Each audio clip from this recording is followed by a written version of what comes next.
All right, now let's skip to the crucifixion, and this is going to end it up.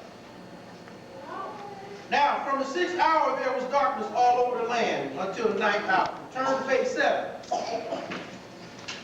And about the 9th hour, Jesus cried with a loud voice, saying, Eli, Eli, lama sabachthani, this is to say, my God, how, why have thou forsaken me? All right.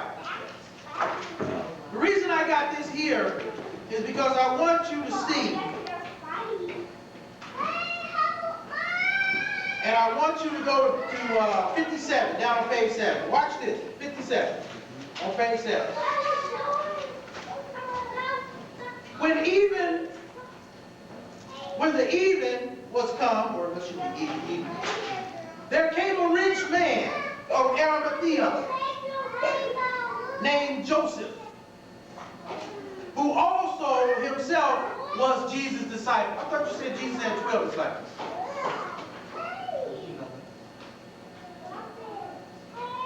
I thought y'all said he had 12. How many did he have? 13. I know 14. I know 2 after 12. Why don't they talk about him until his death?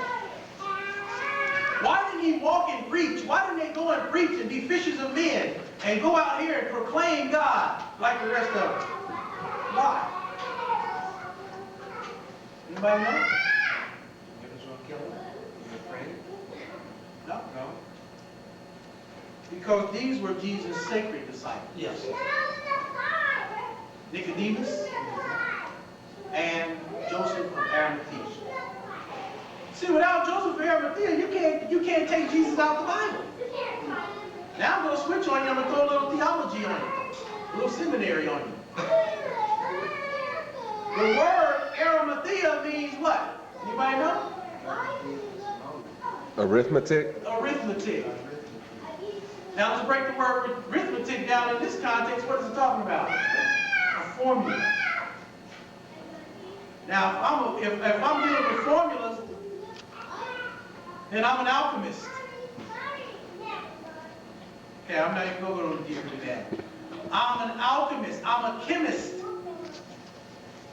I'm able to work in chemistry, in the body and outside the body. Now, what was my main thing? I had to make sure that Pontius Pilate would do what? Give up the body.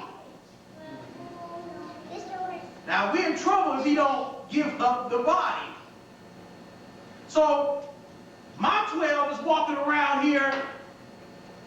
All the guards know my 12. Luke, Mark, all they know them. They're like, I'm getting you. So they like, hey, we can't do it.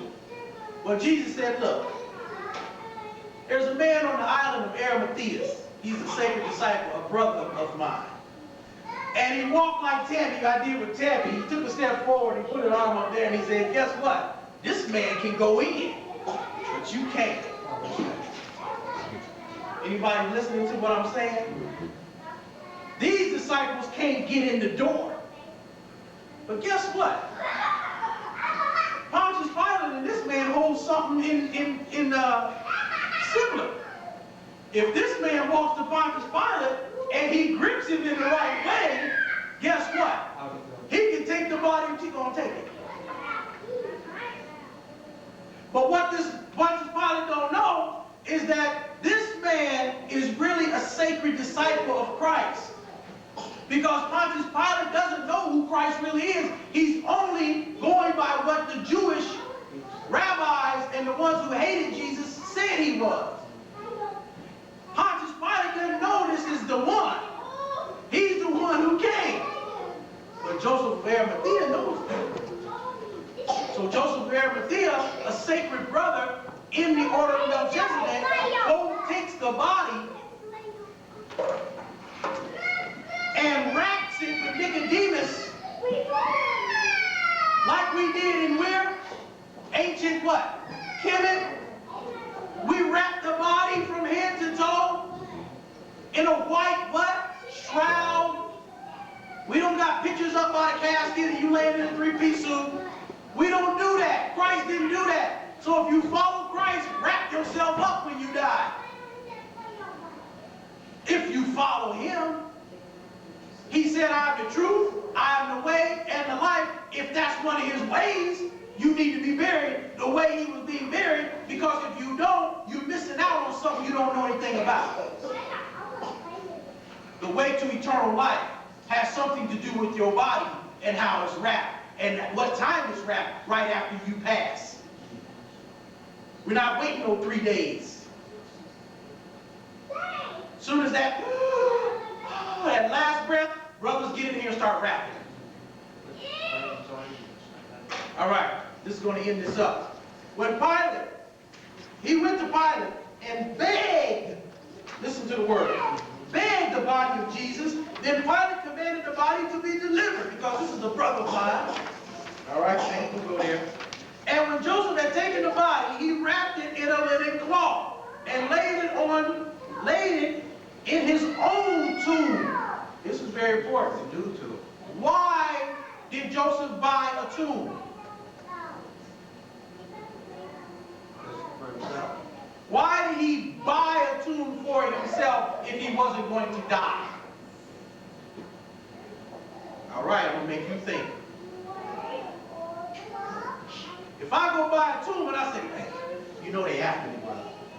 And it's like I just got a little bit, I think they're going to go ahead and get me. Listen, what we going to do, you go get this tomb, all right, because you're the only one who can do that.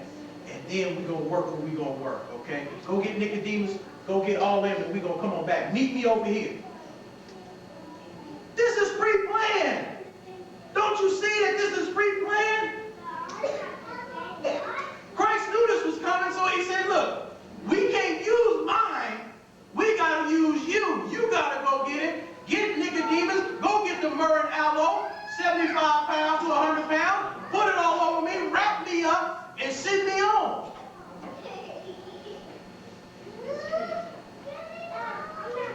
Below 66.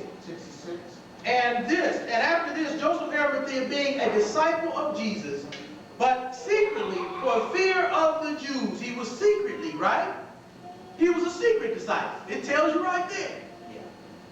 Besought Pilate that he might take away the body of Jesus. And Pilate gave him leave, and came therefore and took the body of Jesus. Now watch this in John 7:50. Nicodemus, watch this, who came to him by night. Now look, brother, don't come in the daytime. Because if you come in the day, there's some people over there watching us in the park. When they see me and you, they gonna have heads up. So when do I want Nicodemus to come to me? Nighttime. At night. John 19, and we're out of here. And there came also Nicodemus, which at the first came to Jesus by night, and brought a mixture of myrrh and aloe, about 100 pounds. Now, if I'm bringing myrrh and aloe, then I already know they're going to do something to you, but I got to hurry up and heal your body so you won't die. So not only, I can't just go and get the aloe, I got to already have it here. So once we get the body, before rigor mortis steps in, I got a small amount of time to smooth over and to heal you. Pre-planned.